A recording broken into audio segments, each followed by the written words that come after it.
Welcome back. I am the Watcher, and man, I have one fabulous comic for you today. I'm not even joking. It is absolute art. It is the best thing you could hope for out of a comic. I know I'm normally gushing over these Hellboy comics, and you know what? There's a reason. There's a reason. Now, before we get started, there are a few trigger warnings for this issue. And you know what? I'm starting to think the trigger warnings are why the algorithm doesn't like my videos, because I start off by saying things like, this issue contains things such as gore, death, mutilation. I can't really think of too depictions of Satan. You know, again, like if you're sensitive to that. But again, with that, you're true Christian, you really shouldn't have to worry about that. And there goes the other half of my audience. That's right, this is going to be a Bible lesson. Open up your Bibles. Today we're going to start on Corinthians. No, but seriously, if you don't like any of that stuff, I'd like to invite you back next week. Now, I was wrong on last week's video. Spooktober starts on the next video, not this one. I forgot this month had one more day sneaking in the end of it. So, I will be taking a break from my normal video program. We will be resuming with Will Eisner's The Spirit at the start of November. But for October, we're going to start with a very special Chick publication. The Chick Track, The Little Ghost. Yeah, see I got my bundle right there. That's why the thing looks a little off this time, because the Chick Tracks. It's going to be its own series too, so don't worry, I will get to all of them. But I'm going to start with the Halloween one first. The whole month I have some really, really spooky comics planned. A very special Captain America that's a little saucy. A very scary What If. Oh, and of course the second issue of Laiwan the Dreamwalker. We will be finishing off the month with that beautiful, beautiful comic. Real shame it didn't do better. I would love some more of those. It's kind of nice we're finishing this month up as well with Hellboy. So without any further ado, let's get to this banger of a comic, huh? Before we get started on this week's issue, I'd like to say this issue has some grease stains at the corners, you may notice.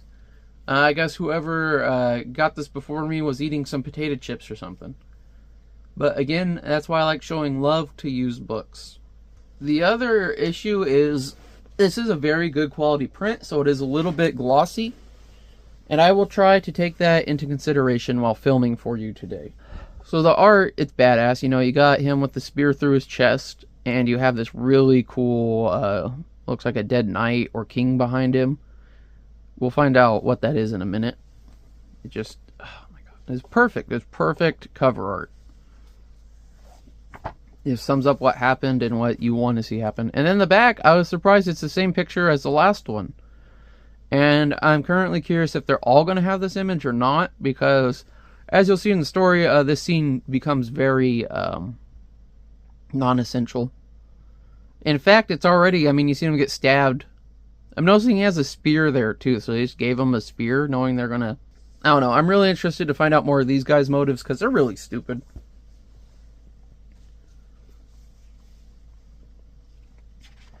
So you crack this boy open, and much like the last one, all the ads are going to be in the back. So, England. You should have never come back, and they hit the little detonator, and it's like, oh! We know what you are. Do you? Do you really? And then you see there's that guy who was mad about the slug house, and the Huntmaster, he's like, finish him! And he's just sitting there, while it's buzzing. So, I thought it was exploding, and I thought it was electricity. Now I'm thinking it might be like a heat thing. I don't know. It just looks like a stick of dynamite twirled to that thing. It reminds me a lot of the first firearms, really, in history, the fire lance, used by the Chinese. I love making that an item in D&D, by the way. So yeah, he's sitting there, he's getting shocked or burned, or I don't know, he's getting immobilized in some fashion. What do you think's going to happen? You know, that guy's coming to stab the crap out of him. I mean, they're all running on him. So again, last week's question, how is he going to get out of this? I always say last week's. I need to say last episode. He's like, oh, and it fades to black. And I'm assuming these blotches are cobwebs. And he's like, what the? There's just a bunch of, like, knights everywhere, covered in dust, with very unique head ornaments. You know what's funny is like this one, he's wearing the 12th century bucket helmet. This guy's wearing a later model of bucket helmet with the bullet top. This guy's also wearing a bucket helmet. This guy is wearing a frogman, which is a French jousting suit of armor. They must have just looked at suits they liked. Personally, my favorite classical suit is the pigman. I like the conical nose and the shoulder guards. So there he is, and there's that guy from the cover. It looks like some king sitting there. Doesn't have his sword, but there are swords everywhere. And he's like, Hellboy. Who said that? Hellboy. Of course he's going to sound dry. You see all that dander? And then it just kind of focuses. He's like, and you hear that bird, wake up! So I thought that might be the Elf King. Now I'm thinking it's this guy. And he's like, oh! Just sitting there. He's got a spear through the chest. There's one at his side. And the bird's like, shh, the giants are still near. And you see, yeah, these guys, they got their shit pushed in. Especially Slughouse guy. Yep. Oh, the horse too. Just everyone. They got effed in the A. And Hellboy, his response is, geez, what happened here? Giants! I got that. And he just snaps that thing out of his chest like it's no big deal. He's like, ugh, how'd they miss me? And the bird tells him, you're invisible. Come again. Look in your hand. He's got this little flower here. A gift from my mistress. So long as you hold that flower, you're invisible. Now follow me. He's like, I'll be damned. By the way, how do you like my Hellboy voice? I know I'm no Ron Perlman, but it's better than my Tony Stark. So he's like, oh, those guys are sitting there dying in the freaking mud. We know what you are. Not that way. You said I'm invisible. I just love his I don't want to fuck with it attitude. And you have these giants, and he's just like, let's see. So confirming the invisible. And I want to point out their armor. You have a big mix. Like this one right here, he's wearing a Scottish Highland cloak. You know, these ones just have a few random pieces of bronze. This guy's dressed like freaking a gladiator. This one's dressed like a Roman centurion. I mean, look at the helmet. Look at the shoulder pads. He's got those segmented plates. And that's what really got me about these giants, is not that they have armor and whatnot, but they all have distinctive armors that reflect real-world cultures. Because it's not like they just killed people and got the armor. So it's like those cultures made them the armor. I don't know. I mean, I could see the Romans trying to use a giant if they encountered one. And what are they doing? They're munching on some horses. They're just having a nice lean snack, I guess. Oh, I should have put animal death in the warning. Sorry about that. You know, personally, I don't see a difference between animals and people. So it's like, if I say there's death, if there's gore, if there's dismemberment, it doesn't get better for me if it's like a human or if it's like a deer. I feel equally as bad. In fact, sometimes I feel worse for the animals because they don't have the ability to comprehend what's happening to them. Like, a human walks into a bad situation, says something stupid, gets himself shot, that's one thing. A deer walks in front of a car and gets hit by it because it's staring at the headlights. It had no idea what's going on. Like, I don't know. I personally think it's an honor thing to know why you're dying. So they're just slurping. I'm not going to make the sounds, but just imagine some nasty slurping sounds like your family at Thanksgiving. And he thinks he hears something. He's like, huh? He's like, I guess you're shh. And they start sniffing around. He's just staring them down. And look, it's like looking at him like, it knows he's supposed to be there. And the bird's just like, hey. I guess they don't care about talking birds. And he's like, screw it. And he throws down the flower. And it comes in there, just like, that's more like it. And they're like, ah. So he's just like, fuck it, I want combat. This is boring. He's like, I'm not doing a stealth build here. And he just starts unloading on his face, like the centurion. Blam, blam, blam, blam. He's like, how's that? And then boom, big old gauntlet fist. Throws a gun at his head. The guy's just like, huh? Did you really just throw a tic-tac shooter at me? And then the Highland one's reaching for him, just like, ugh. I think the Highland Giant has my favorite drip out of any of them. Mainly because it's kind of believable. Like, yeah, you would just have a big blanket. I mean, also, it looks cool.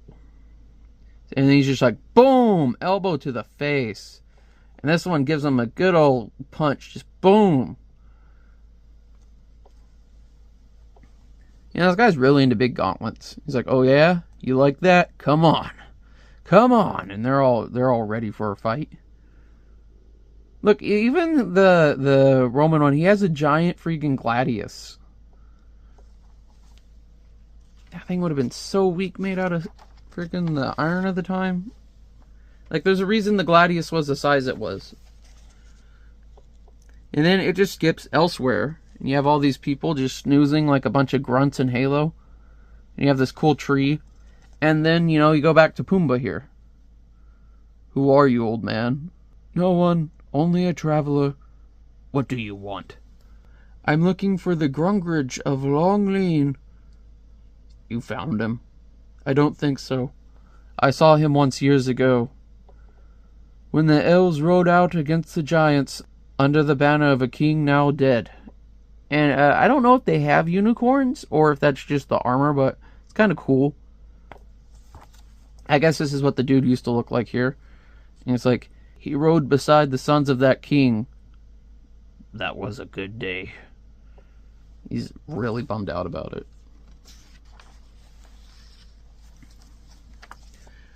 In those days, I had my powers. I could change my shape to anything at all. And that day, I became a monster and killed 20 giants myself. And he's not the only animal person there, so I guess maybe they can all transform. They just turn into weird, lopsided goat people, and he's a big red bull. He's like, that's the story I heard. What happened to you? Love. And you find out what happened to poor Grungridge here, and yeah, love, dude. The downfall of many a man. Look at him. I don't blame him. She was a simple human girl, but she cast a spell on me as surely as any witch. She's like, please. You'll be too frightened. I won't. You'll scream, and if that happens, I'll lose my powers and disappear, and you'll never see me again. Why would that happen? I don't remember. It was a long time ago. But I knew that it would. I love that. That's kind of like that fairy tale quality thing, dude. It's like, yeah, this just happened. Why? I don't know. The attitude of the book very much reflects Hellboy. And he turns into this badass porcupine, lion, tusk thing. I mean, I wouldn't want to be fighting that if I had just a stick with a pointy end on it. And she's like, oh. It's like, but I was in love. I couldn't deny her anything. So I became the monster. And she didn't scream. But I could see how scared she was. So I changed myself into a songbird to make her happy again. Little bird there. Tweet, tweet, tweet. And then this cat walks up. I didn't see the cat. She did. And she screamed to warn me. Look out! And I was lost. And, dude, that's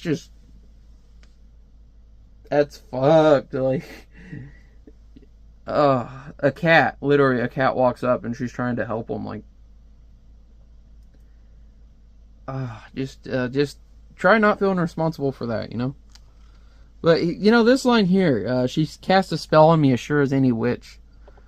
You make it sound like she did it on purpose, but then it seems like an accident. I wandered alone in the dark for a long time, till I nearly forgot myself. Then I stumbled back into the world. And with the last scrap of my power, I took the shape of a human baby, so a real one could be stolen. I don't remember why. But it wasn't for long. And you see a little horseshoe, and he's like, huh? Weird looking baby. Maybe you should turn into a normal looking baby. But I was found out by the creature Hellboy. You've heard of him? He's like, where's that baby? Just squeezing him, touching him with iron. He's like, he burned me with iron, and I swore to make him pay for it. I have. He just tosses him. I set free Grom, last of the Formarian giants. Oh, so I guess those guys earlier were other giants. I guess not all the giants are humans. And he's just like, geez. And I think that's that dead Polish guy he had strapped to his back in another series. I'm going to go look into that. You know, eventually I'm going to get it. I want to read every Hellboy, everything. And he's like, but Grom ate me, and Hellboy, by some magic, beat him, causing him to shrink to the sad size you see now. I guess his hand was red for some reason. It looks like Hellboy. And he just runs up. Hellboy just punches the dude, just like, boom, right in the freaking face. Eventually, my spirit drove out Grom's spirit, but here I am trapped. So he didn't transform into this beast. He like turned into a tweaker. I mean, he looked like a tweaker, and then he got stuck in someone else's body. So he's not even from his shape-shifting. He's stuck in someone's body. But here I am trapped, till she sets me free, till she makes me what I was again. He's all depressed, like, bro. And I get there's some magical bullcrap here, probably what they're talking about, but don't rely on someone else, especially someone you're romantically involved with, to fix you. You owe it to the people around you to try to do that yourself, bro. I'm not saying don't be open with people, don't try to seek help, but do not make your mental health, do not make your life rest in the hands of someone else.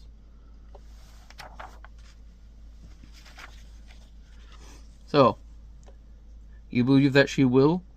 I don't know. She's not told you that she will. I thought that I heard her speak once. But now, I don't hear anything. But you have faith, don't you? I do. Good. What's that? There's a village not far from here. Tonight, in that place, every man, woman, and child is now dead. At least they're just kind of like laying there in bed. This is their blood. Creep. The chest creaks open. I do believe I. Look! And all the grunts wake up. I'm just saying, because they're sticks, it makes me think they're like Irish conscripts. You know, the English would literally just give them pointy sticks and then expect them to go in and be cannon fodder. Behold! The hedgehog's like, the four. Your queen! And I don't know what they're doing with her ass there, but like what? Like one cheek's going one way? I don't know. It's like her ass is going one way and the rest of her's all going the other way. To be continued, it then says, and then it cuts out right here as she's popping out of there covered in blood. Alright, so you have this little orthodox looking fellow here. On the subject of the legends and the strange beliefs of the peasants of our mother Russia. Oh, I guess he's Russian Orthodox. Regarding sorcerers, diviners, werewolves, and other men who make pacts with the devil. Regarding Koshki, most often called Koshki the devil, though some maintain he did some little good in his time, his evil deeds weigh heavy against him, and his evil name is more than justified. One story only have I discovered regarding Koshki, the man. That being, how Koshki became deathless. You have this cool battle here, rule red versus blue, make it easy. These guys have, I don't remember what culture, but those shields were more from the Mediterranean. As I have not heard otherwise, it should be assumed that Koshki was born, lived, was a child, and came of age as men do. And being without land or title, he became a soldier. A good soldier. Temperate in peace, terrible in war. Honest and even-handed.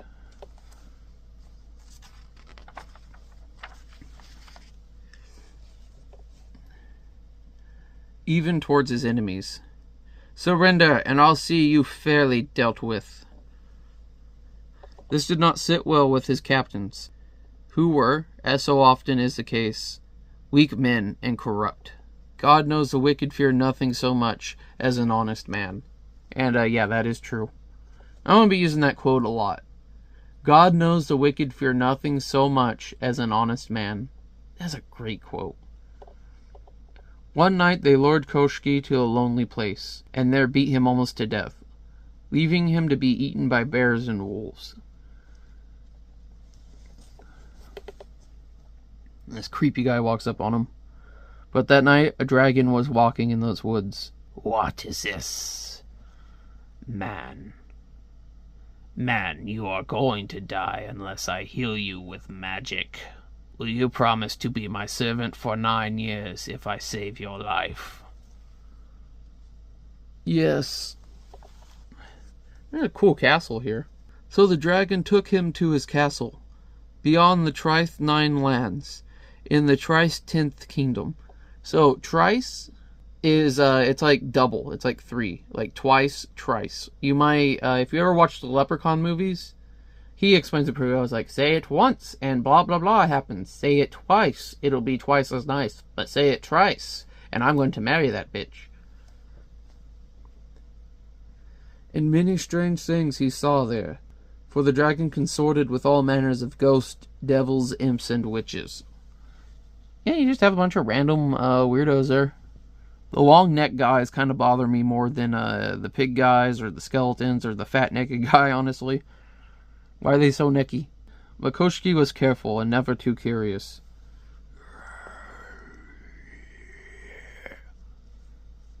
No, that's the dragon's true form, I guess. He said little and tended to his work. And he drinks out of this goblet that he has his guest bathing in. Okay. Maybe Imp Ball Sweat has some sort of magical ability I'm not aware of. And at the end of 9 years, I would have eaten you, had you proven too curious. But you have done well. I have grown fond of you, and you would have been like my own son. I would teach you magic, and have you live here forever. Guy really likes him. I am a man, and would rather live like a man. Yeah, a modest request. The dragon was sad to hear it, but would not keep him as slave or prisoner. This kind of reminds me of the Japanese tale of that guy that saved that turtle. Take this parting gift, a magic shirt. So long as you wear it, no weapon can harm you. And he's like, thank you. He rides out, so Koshki went back into the world and became a soldier again. A good soldier. Well, he has invincibility, so. And the word soon spread. And the thing I wonder about this invulnerable thing, like, does the hit have to be on the thing? 'Cause, like, if I shoot him in the face, is he going to be fine? And he kind of wears armor over it. I guess he didn't want to get messed up. For as he had in the past, he dealt fairly with his enemies. Mercy! And it was true that no weapon could harm him. Well, I would hope he would be merciful, otherwise he's just going out randomly murdering people with no fear of repercussion. Like, the only good thing about war is that you're on even terms when it comes to killing each other, right? If you're not, it's not war, it's a massacre. Eventually, word of Koshki reached a certain king. I like the sound of him. I shall make him my champion and marry him to my daughter. And she's like, yes, father, that sounds quite lovely. And that came to pass. I've lived a strange life, but now, finally, I am happy. As am I. Or is she? But in private, Koshki's new wife was not so happy. Married to a common soldier? Am I a princess or a goat farmer?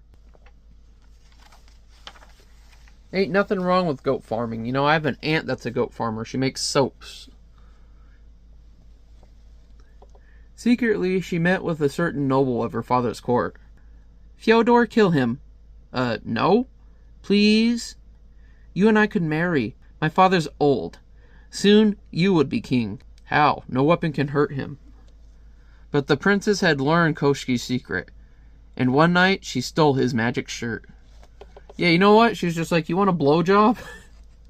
Pull your shirt up, it's in the way. And so these guys, they come in, and I like how he does it. He just gets some, like, random dudes to do it. Quick, you fools, quick. He's just sleeping. He starts waking up. He kind of looks like Hellboy. He's like, what? And then, whook! To be continued. I'm really interested in what happens. They have their little letter here, and I'll leave it up in case you want to read it. I don't find it too pertinent to the story. And then the next week of the BPRD. Again, I'll be getting those series. Again, once again, men of integrity. They have all their ads in the back. They're all in-house. They're all pertinent to the story. It's like, you like this, you're going to like this too. Now, one thing that kind of stood out to me here is Ape Sapien's face. He got a nose. He looks, I mean, this guy looks more like Ape in the movies than this guy. I really liked his character in the movies. It was really weird to find out his lines were dubbed over. And then the guy that dubbed him over was like, dude, this was perfect. Why are you having me do this? I always thought it was Niles from Frasier. More cool Hellboy stuff. Little Ape Sapien. He's got a fish hat. I mean, it's just behind him. It would be kind of cool to have a fish hat like that, though. Oh, the goon. This looked pretty cool. I wanted to get the goon. It looks like my style, you know. He's like, yeah, I'm the goon. He's got the hat. He ain't got no eyes because of the hat. I've never seen this guy before, and I've heard it's really good. The whole furry anthropomorphic art style doesn't appeal to me too much. But if it's something you guys really want to see, let me know, and I'll check this guy out. I really like, by the way, they have some Dark Horse heroes here. One of them is, not surprisingly, H.P. Lovecraft, and they drew him in the style of the book. And it actually fits really well. You know, these Hellboys are really making me come around to Dark Horse. But this has been this edition of The Wild Hunt. So without any further ado, let's get to the final thoughts, huh? Well, how'd you like that one? You know, I gotta think of the best way to word this. The thing I like about these comics is they have a fairy tale-like aspect to it. And I don't mean, because it's in England and there's a talking hedgehog. Well, a little bit because there's a talking hedgehog. What I mean is if you read a fairy tale, like one of my favorite ones is The Cat, the Mouse, and the Sausage. Those are all characters in the story. The sausage, it walks around, it talks, and there's no explanation for it. It's just like, yep, this is happening. And that's how fairy tales are. Like the Three Ragamuffins. This guy rents his house out to some chickens. There's no question about it. Just, yep, some chickens. Non-anthropomorphized animals. Freaking inanimate objects. They just do things that humans do. There's no explanation.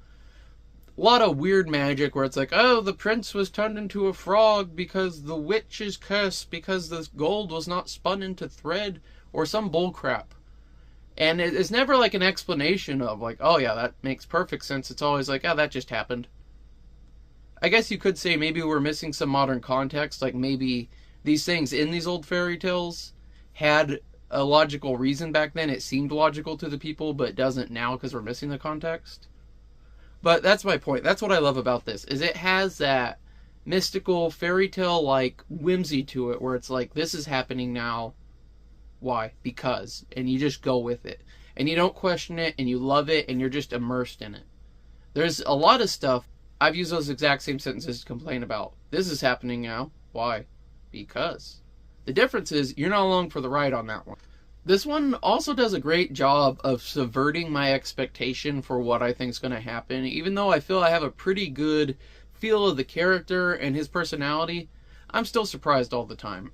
I feel like the writer bleeds through a bit. Like the scene with the giants. He's like, do I want to? He's like, fuck it. I don't want to draw this. I want cool action shooty in the face. And that's what we got. The pig guy, little bit of a simp, I guess you would call it. That's what the kids would say. Felt bad for him. I mean, there you see this a lot, especially with young men.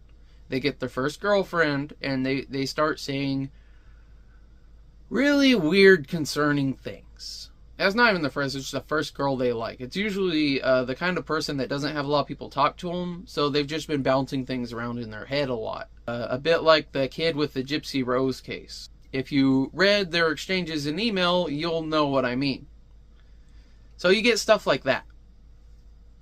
That's a bit what I feel like this guy did. He's like, oh, I'm going to impress her. I'm going to show her my badass weapon. Oh, she's going to think I'm so cool. And then she gets scared. But I love that's not what messed her up. It was her actually trying to protect him that, like, ruined everything. And then they have this weird magical amnesia about it. As for the Captain Planet issue, could he defeat Captain Planet? What I'm seeing right now, no. But maybe after he opens, like, the gates of hell, my opinion will change.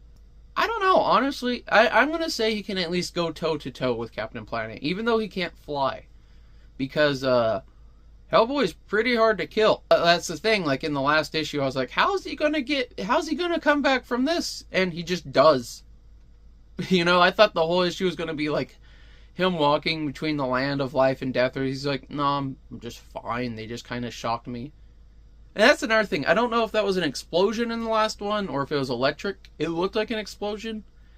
It's like I guess though, thermal detonation doesn't really do much to him. The only conflicts I could think of that, and I'd have to go out of this issue to the Del Toro movies, is when there's lots of scenes like where he electrocutes himself and he's perfectly fine because he's like, oh, it's not hot enough for me.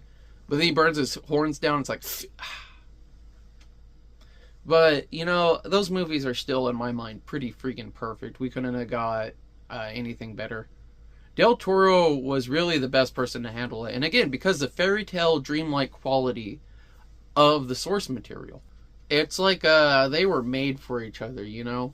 Like Smith and Wesson. You know, Smith and I think that might have been one person. I don't know. I'll look it up and put it on the screen.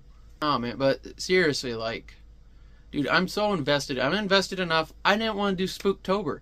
I don't want to do I want to read all of this, but I'm not. I'm going to hold off because that's the thing. I want to have this emotional investment. I want to be on the roller coaster ride with you as you get to see what happens in here.